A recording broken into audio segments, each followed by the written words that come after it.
The one writing guidebook you must read. Did you know there's a book that Time magazine hailed as one of the all-time 100 best non-fiction books? It's also the #1 assigned text in colleges, according to surveys. This book's advice is considered the gold standard in writing classes and seminars worldwide. Any guesses? It's none other than The Elements of Style. You might have heard about it from your language teachers. Have you read it? Do you remember its key points? Let's dive into our top 10 picks from this gem and see what we can learn. Candid linguist. Mastering languages. Our key to a world of possibilities. To make the discussion more meaningful and impactful, we have prepared a questionnaire to help you explore whether your preferred writing style aligns with that promoted by The Elements of Style. It will take only a few minutes to complete. You can find the URL for the questionnaire in the video description below.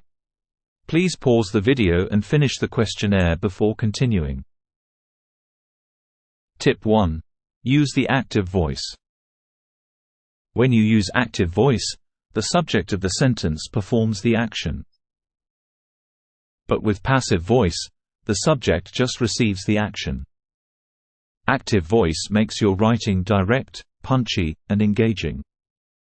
In contrast, passive voice can sound weak or ambiguous. Listen how lame these sound in passive voice. The highest standards of service in the industry are provided by our company. It's much more straight to the point in active voice.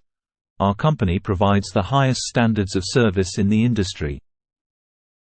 Tip 2. Put statements in positive form. Positive statements sound stronger and more confident. Negative statements can sound uncertain or wishy-washy. Which sounds better? This negative one. I don't often make mistakes. Or this positive one. I usually do it right. See what I mean? Positive is more assertive. Tip 3. Use definite, specific, concrete language. Specific and concrete details make your writing vivid and engaging. Details help readers picture what you describe, and thus make the writing more memorable. It also reduces ambiguity. Which paints a better picture? This vague one. The car was nice. Or this detailed one? The red sports car was sleek and shiny. Certainly, the detailed description helps us visualize a lively scene. Tip 4. Omit needless words. Concise writing is forceful. Using unnecessary words can make writing wordy, tedious, and difficult to read. Therefore, we should make every word count. For example, instead of saying, "In my opinion, I think that we should leave now," simply say, "We should leave now." It's more concise, direct, and forceful. Tip 5. Avoid a succession of loose sentences. This tip involves grammar terms, loose and periodic sentences, and most people misunderstand these concepts. If you are interested to know more about them, let us know in the comments. Simply put, loose sentences place the main clause at the beginning, followed by details. This mimics natural speech but can sound monotonous when overused. On the contrary, periodic sentences place the key idea at the end after initial clauses, creating emphasis and suspense. But overusing them makes writing formal and difficult to follow. So, the key is varying sentence structures for impact and readability. Like here, with all loose sentences, I went to the store, although the snow was blinding and the temperatures were freezing. I bought milk and found it expensive. Kinda plain, right? Now with variety. Despite the blinding snow and freezing temperatures, I made my way to the store. There, I bought milk, only to find it quite expensive. If you like what we do, please subscribe to our channel, Candid Linguist, enable notifications, and like and share our videos. Your support means a lot to us. Tip 6. Express coordinate ideas in similar form. Coordinate ideas are ones equal in importance.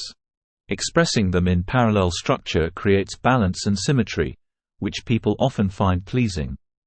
It's also more compact and reads smoothly.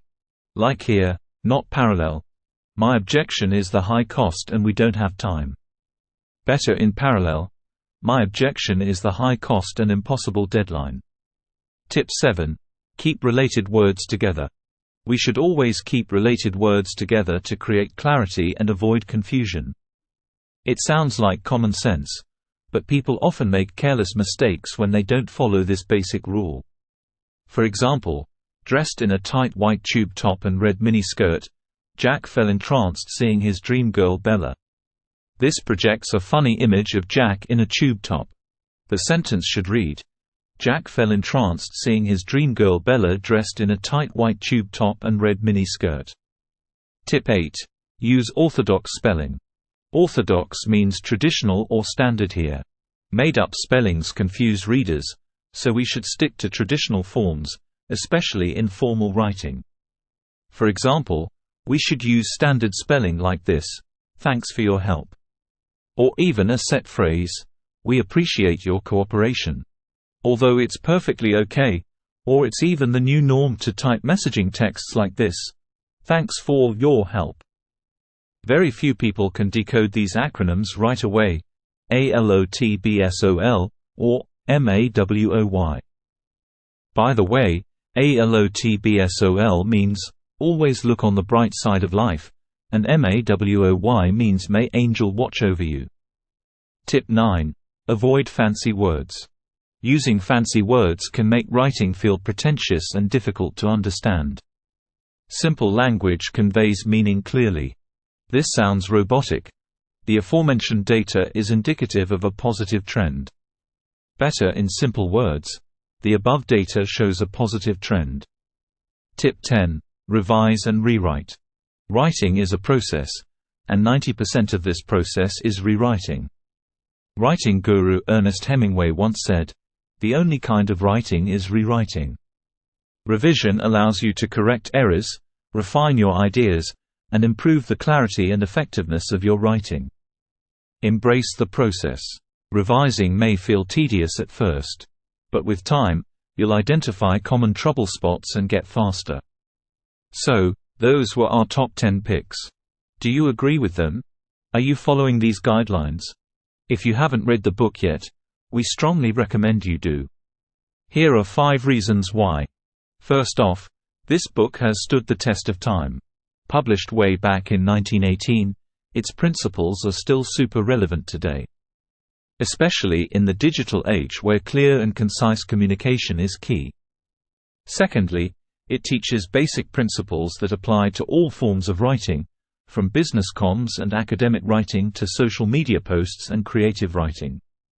Thirdly, it's a tiny book with just about 100 pages. You can finish it in half a day. Plus, it presents complex grammar and syntax concepts in a fun and witty way, so the teachings will stick with you. Trust us, the time spent will be totally worth it.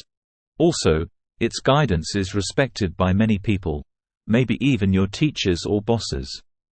Stick to this book's teachings and you're likely to win approval from these important folks.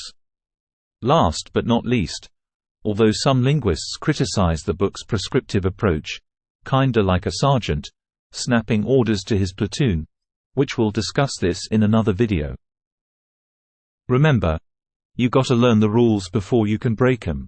If you're curious about exceptions to these rules, drop us a comment. So go ahead, schedule some time to read the book. We'll be back with more tips on effective writing soon.